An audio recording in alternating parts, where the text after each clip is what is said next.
आपके साथ मैं हूं साक्षी जोशी और इस वक्त की सबसे बड़ी खबर पर हमारी नजर बनी हुई है। गोरखपुर में ऑक्सीजन सप्लाई ठप होने से 30 बच्चों की मौत हो गई। इस बड़ी खबर पर हमारी बड़ी कवरेज जारी है।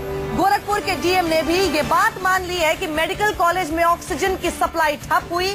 दरअसल अस्पताल पर ऑक्सीजन सप्लाई करने वाली कंपनी के 66 लाख रुपए बकाया थे, लेकिन मेडिकल कॉलेज ने उसका भुगतान नहीं किया और इस वजह से कंपनी ने ऑक्सीजन सप्लाई रोक दी और फिर 30 बच्चों की मौत हो गई। बेहद दुखद खबर। अस्पताल का कहना है कि उसके पास पैसे नहीं थे, प्रशासन ने उसे पैसे ही नहीं मुहैया कराए थे। लेकिन बड़ा सवाल यह है कि आखिर 30 बच्चों की मौत का जिम्मेदार कौन है? 2 दिन पहले ही यूपी के सीएम योगी आदित्यनाथ इसी अस्पताल में दौरा करते हैं और अस्पताल प्रशासन कहता है कि हमारे पास पैसे ही नहीं थे, प्रशासन ने हमें पैसे नहीं पहुंचाए। तो जब 2 दिन पहले वहां पर मुख्यमंत्री पहुंचे थे, उन्हें इस बात में इत्तला क्यों नहीं की गई? उन्हें क्यों नहीं बताया गया कि 66 लाख का बकाया है ताकि वो उस वक्त कुछ एक्शन ले सकते? क्या ये बात उन्हें तब बताई गई थी? ये बात अस्पताल को बतानी होगी, इसका जवाब देना होगा आपके सामने। बेहद दुखद तस्वीरें हम आपको दिखा रहे हैं। अस्पताल में किस तरह से बाल संहार हो गया। 30 बच्चों की जान चली जाती है क्योंकि उन्हें सांसें नहीं मिल पाई, उन्हें ऑक्सीजन नहीं मिल पाई। ऑक्सीजन की सप्लाई ही बंद कर दी गई। क्यों? क्योंकि इस राज्य के इस बड़े अस्पताल में जहां हर साल कम से कम 2 से 3 हजार बच्चों का इलाज होता है, मरीजों का इलाज होता है जो कि एन्सेफेलाइटिस से ग्रसित होते हैं, उस अस्पताल में उन्हें ऑक्सीजन नहीं मिल पा रही थी क्योंकि उस अस्पताल के पास पैसे नहीं थे। 66 लाख का बिल एक दिन में नहीं बन गया। 66 लाख बकाया कितने समय से थे, इस पर भी जवाबदेही देनी होगी। और गोरखपुर के डीएम ने भी माना है कि पिछले 2 दिन में 30 बच्चों की मौत हुई है। डीएम ने स्वीकार किया है कि मेडिकल कॉलेज में ऑक्सीजन सप्लाई ठप हुई। सुनिए आप। कल रात 12 बजे से और अभी तक 7 कैजुअल्टी हैं, जिसमें 3 नियोनेटल यूनिट की हैं, 2 एईएस की हैं और 2 जनरल पीडियाट्रिक वार्ड की हैं। कुल 7 हैं कल रात 12 बजे से अभी तक। और 9/10 की रात 12 बजे से लेकर और कल रात 12 बजे तक 14 कैजुअल्टीज मोर्टेलिटीज एनएनयू में यानी नियोनेटल यूनिट में है, 3 एईएस में है और 6 जनरल पीडियाट्रिक वार्ड में है। यानी आप ये कह सकते हैं परसों रात 12 बजे से लेकर अभी तक कुल 30 मोर्टेलिटी वहां पर हुई। और इस पर योगी सरकार का भी बयान आ गया है, वो भी आपको सुनाते हैं।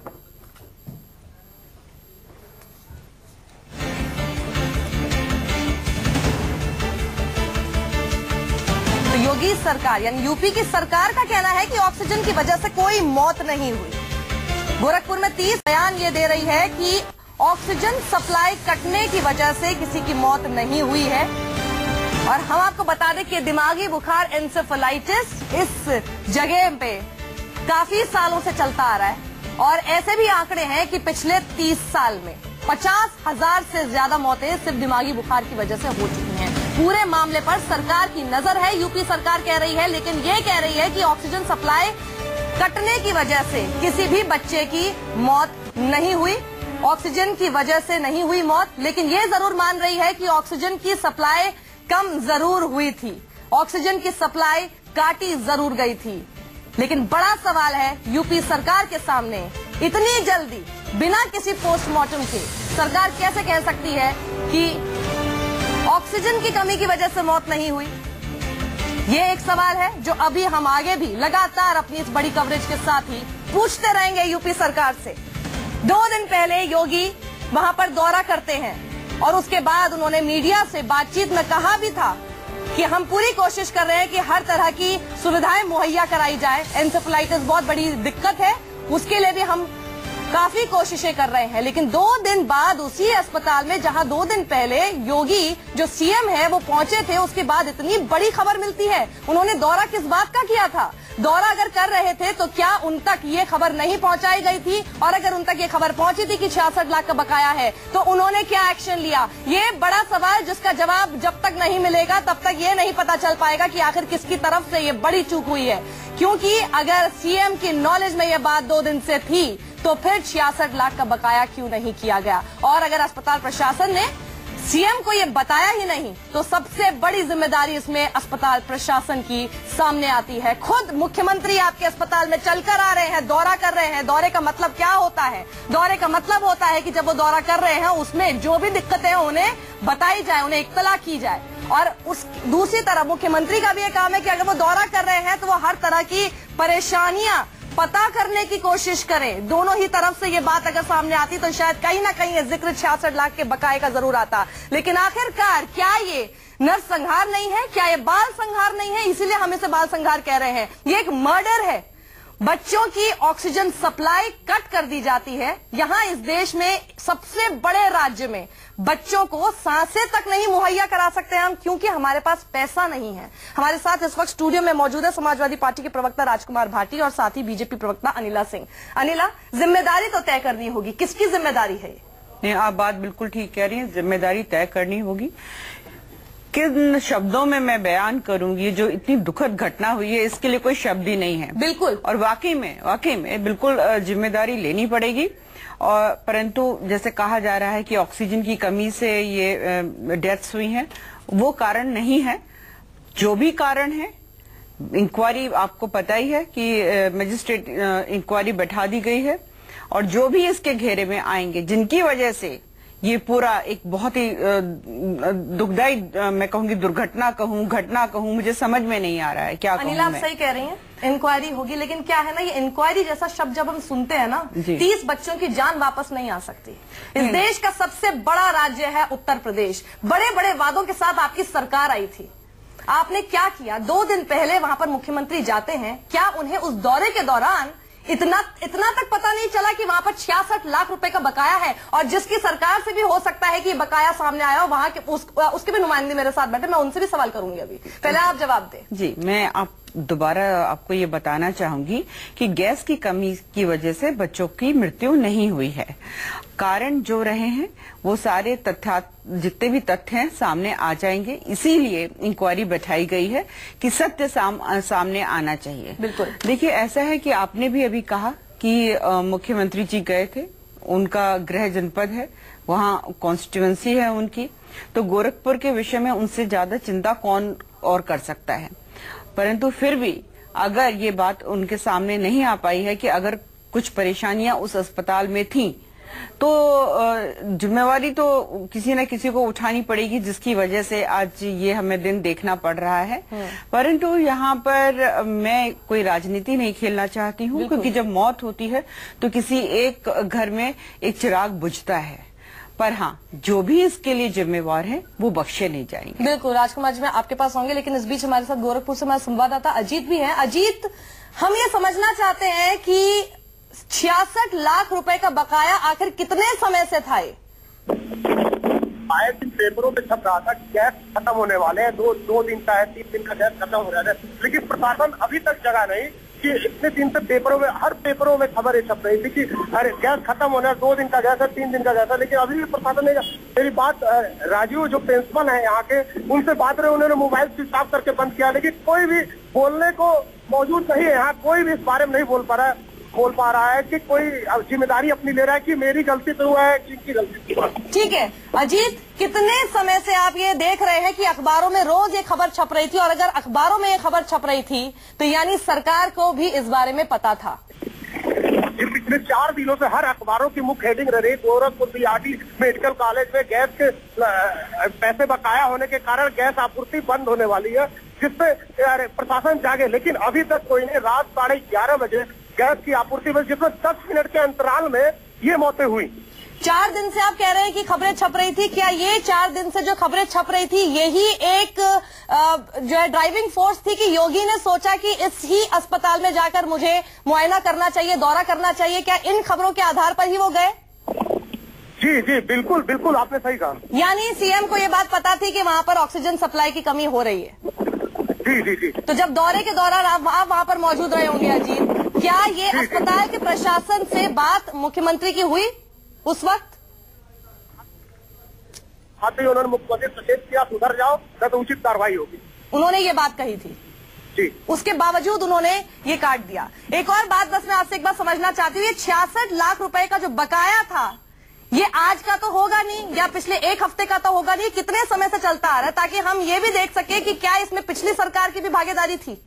जी जी जी, पिछले कुछ बाकी चल रहा था, उसी को पेंडिंग करते हुए ये ऐसा हुआ। ठीक है, हमारे संवाददाता अशोक तिवारी भी हमारे साथ मौजूद है। अशोक, मैं समझना चाहती हूँ किसकी जिम्मेदारी है इसमें? देखिए साक्षी, सबसे बड़ी खबर इस वक्त ये है कि योगी सरकार की तरफ से गोरखपुर में जो घटना हुई है उसको लेकर सफाई आई है। सरकार की तरफ से बाकायदा एक प्रेस नोट जारी किया गया है जिसमें ये कहा गया है कि ऑक्सीजन की कमी से मेडिकल कॉलेज के भीतर किसी की मौत नहीं हुई है। हालांकि उसमें एक आंकड़ा ये भी दिया गया है कि 7 मरीजों की मौत अलग अलग बीमारियों की वजह से हुई है, लेकिन ऑक्सीजन की कमी का हवाला जो खबर चल रही है उसका सरकार ने खंडन किया और ये कहा है कि ऑक्सीजन की कमी से किसी व्यक्ति की, किसी मरीज की मेडिकल कॉलेज में मौत नहीं हुई है। दूसरी अहम बात, जो सवाल आपने उठाया कि आखिरकार इसके लिए जिम्मेदार कौन है। दरअसल जो company oxygen cylinder BRD medical college में सप्लाई कर रही थी उसकी तरफ से भी एक पत्र बीआरडी मेडिकल कॉलेज के प्रिंसिपल को कुछ समय पहले लिखा गया था और ये कहा गया था कि बकाया उनका बहुत ज्यादा हो गया है, लिहाजा उसका भुगतान कर दिया जाए, नहीं तो सप्लाई बाधित हो सकती है और इसके जिम्मेदार वो खुद लोग होंगे। लेकिन इस बाबत आज जिस तरह की घटना गोरखपुर में सामने आई है, इसके निश्चित तौर पर जो सप्लाई करने वाली कंपनी है वो भी जिम्मेदार है और खुद गोरखपुर अस्पताल का जो प्रशासन है वो भी पूरी तरह से जिम्मेदार है कि अगर इस तरह की कोई आपात स्थिति बन रही थी तो कम से कम पहले इस बाबत उनको जानकारी उपलब्ध कराई जानी चाहिए थी और उसके बाद ही कोई बीच का रास्ता निकाला जाना चाहिए। अशोक, जिनकी अलग अलग कारणों से मौत हुई है, जैसा कि सरकार कह रही है, ये बात तो सच है कि उन सभी की ऑक्सीजन सप्लाई कम हुई थी? देखिए, ये बात बिल्कुल सच है कि वहां पर ऑक्सीजन की सप्लाई का मामला आया है। जो डीएम राजीव रौतेला है वहां के गोरखपुर जिला प्रशासन अस्पताल के जो जिलाधिकारी हैं, उनकी तरफ से भी ये बात कही गई है कि इसमें बहुत सारे जो मरीज थे उनको ऑक्सीजन की पर्याप्त सप्लाई नहीं मिल पाई थी, जिसकी वजह से इतनी बड़ी घटना फिलहाल यहाँ सामने आई है। लेकिन तो मैं एक और बात समझना चाहती हूँ अशोक, इतनी जल्दी बिना पोस्टमार्टम कराए ये कैसे बोला जा सकता है किस आधार पे कि ऑक्सीजन सप्लाई की कमी से मौत नहीं हुई? देखिए, अभी तो फिलहाल योगी सरकार इस पूरे मामले की मॉनिटरिंग कर रही है और सरकार की तरफ से जो सफाई दी गई है उसमें साफ तौर पर ये कहा गया है कि वहां पर ऑक्सीजन की सप्लाई कमी की वजह से किसी भी बच्चे की मौत नहीं हुई है। 7 लोगों की मौत की पुष्टि सरकार की तरफ से की जा रही है, जिसमें ये कहा जा रहा है कि अलग अलग बीमारियों की वजह से इन लोगों की मौत हुई है। तो ये सरकार के लिए भी बड़ा सवाल है और गोरखपुर का जो अस्पताल प्रशासन है जहां पर ये घटना हुई है बीआरडी मेडिकल कॉलेज में, ये भी एक बड़ी घटना कम से कम अस्पताल प्रशासन के लिए भी है कि इतनी बड़ी घटना सामने आती है तो क्या पहले से अस्पताल प्रशासन को इस तरह का कोई एक अतिरिक्त कोई इंतजाम वहां पर नहीं रखना चाहिए था कि अगर ऐसी आपात स्थिति बनती है तो उससे कैसे निपटा जाएगा। तो फिलहाल ये पूरे मामले की मॉनिटरिंग योगी सरकार की तरफ से की जा रही है और अभी थोड़ी देर पहले सरकार की तरफ से बाकायदा प्रेस नोट जारी करके सफाई दी गई है कि मौत ऑक्सीजन की कमी से नहीं हुई है। अशोक, मैं बहुत देर से एक सवाल कर रही हूँ जिसका जवाब मुझे ठीक से मिल नहीं पा रहा, अगर आप मुझे दे पाएं। ये 66 लाख का जो बकाया बिल था, ये कितने समय से बकाया चल रहा था? देखिए, अभी जो एक पत्र सामने आया है जिसमें कितने समय से बिल बकाया था, इस बात की पुष्टि तो अभी जो मेडिकल एजुकेशन डिपार्टमेंट है उसकी तरफ से भी नहीं हुई है, सरकार की तरफ से भी इस बात की कोई सफाई नहीं दी गई है। लेकिन इतना जरूर है कि 4 महीने में योगी सरकार को बने हुए 4 महीने हैं, तो लिहाजा 4 महीने का इतना बड़ा ऑक्सीजन सप्लाई का बिल नहीं हो सकता है। ये पूर्ववर्ती सरकार का भी इसमें इन्वॉल्वमेंट माना जाएगा। लेकिन ये कहना भी जल्दबाजी होगी कि ये इसी सरकार में इतना बड़ा बकाया बिल सामने आया है या पूर्ववर्ती सरकारों का बकाया बिल है, ये अभी कहना थोड़ी जल्दबाजी होगी। लेकिन इतना जरूर है कि अगर बच्चों की मौत बीआरडी मेडिकल कॉलेज में हुई है, वहां पर इस तरह की घटना सामने आई है, तो इसमें जो लोग लापरवाह हैं, जो अस्पताल प्रशासन के तमाम सारे जो अधिकारी जो जिम्मेदार हैं, उनके ऊपर सरकार की तरफ से कोई कड़ी कार्रवाई जरूर सामने आनी चाहिए। क्योंकि अभी बीते दिनों आपको याद होगा कि जब महाराजगंज में योगी आदित्यनाथ दौरे पर गए थे तो वहां पर उन्होंने अफसरों पर बड़ी कार्रवाई की थी। और अशोक, इस वक्त कांग्रेस नेता आरपीएन सिंह हमारे साथ फोन लाइन पर मौजूद है। आरपीएन सिंह साहब, बेहद दुखद खबर है, इस पर तो प्रतिक्रिया लेते हुए भी ऐसा लग रहा है कि क्या पूछूं मैं आपसे, अब इसमें जवाबदेही किसकी है? मैं इससे बड़ी दुखद घटना क्या हो सकती है, मैं स्वयं पडरौना में उपस्थित हूँ और मैं स्वयं गोरखपुर कल जाऊंगा। 30 बच्चों की मौत एक अस्पताल में ऑक्सीजन के बिना हो जाए, आप सोच सकते हैं कि कितने नारे, कितने जुमले, मेरे पास शब्द नहीं है बयां करने के लिए। ये जो सबसे बड़ा अस्पताल पूर्वांचल का है, वहां बच्चों की मौत हो जाती है ऑक्सीजन सप्लाई के बिना। अस्पताल में ऑक्सीजन नहीं है तो आदमी कहाँ इलाज करने के लिए जाए, और वो भी 30 मासूम बच्चे। और जो खबर आ रही है कि अभी तमाम और लोग अपने जान से जोखिम में पड़ी हुई है, उनकी इलाज करने की कोशिश करी जा रही है, ऑक्सीजन पहुंचाने की कोशिश करी जा रही है। अभी तो ये संख्या बढ़ सकती है। मैं समझ सकता हूँ इससे बड़ा पाप क्या हो सकता है। बिल्कुल आरपीएन साहब, जी बिल्कुल आरपीएन, बहुत सही आपने बात इस वक्त सामने रखी है। बेहद दुखद है क्योंकि सबसे बड़ा अस्पताल जैसे बोला जा रहा है, जब वहीं पर ऑक्सीजन नहीं मिल पा रही है मासूम बच्चों को, तो आखिर कहां पर वो जिंदा रह सकते हैं और सांस ले पाएंगे। बेहद दुखद खबर है।